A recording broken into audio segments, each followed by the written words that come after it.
Good morning. I'm Caitlin Clary, and this is the Great Journey podcast. Today, we are here with Sensei Marty Callahan, and we are going to be discussing parenting. Today, our episode is called Don't Ask If He Wants to Do It, Tell Him. Sensei, what wisdom do you have for us today? Yeah, this is a touchy subject. There's so many different parenting styles that are out there, and parents are, of course, very protective of their children, as they should be.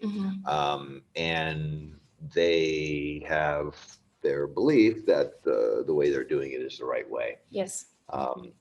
Unfortunately, that is not always the case. There are so many kids that grow up well, but at the same time, if you look at the number of young people that end up in jail or drugs or some other kind of criminal activity of some sort or another, there's far too many parents that make mistakes because no parent in their right mind, or no good parent, I should say, wants their kid to have to experience that. Right.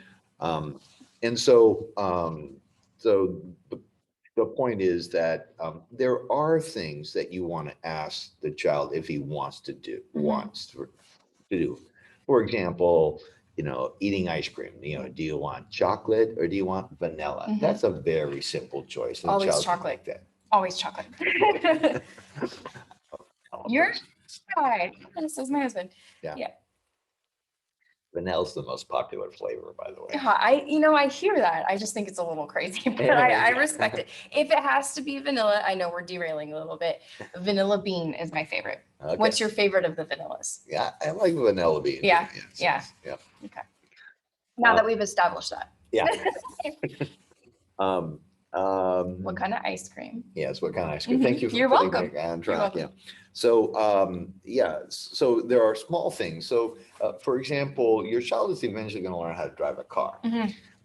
But are you going to start him at 3 years old driving the car? Right. No. Yeah. You're going to give him a little plastic little bicycle that he can roll around, tricycle of some kind. Right. A tricycle. Then you build up to a bicycle with training wheels. Yeah. Then you build up to the bicycle without the training wheels. Then you build up to a bicycle that's more high speed. Right. And then you get to the car. Right. Eventually at some point later, and there might be many more intermediate steps. Right. But you don't start by giving the car. Yes. So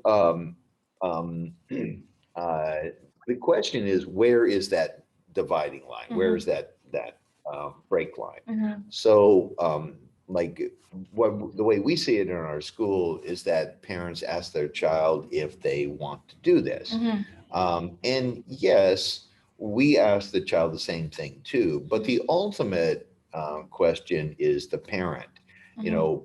Is this something that you want for your child? If you want for your child, then we put them on a path to be able to accomplish this, and so that they can become the person that you want them to be. Right.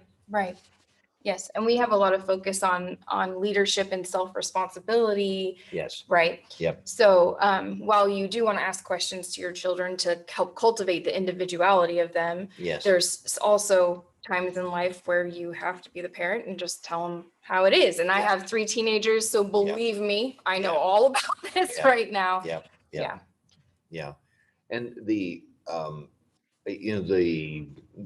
another way to help parents understand this is if their child is in elementary school and their child's experiencing some kind of problem or of some kind in school, and comes to the parent and says, "Mom, I want to quit school. I'm in 3rd grade. I've gone far enough. I don't want to go anymore." Yep.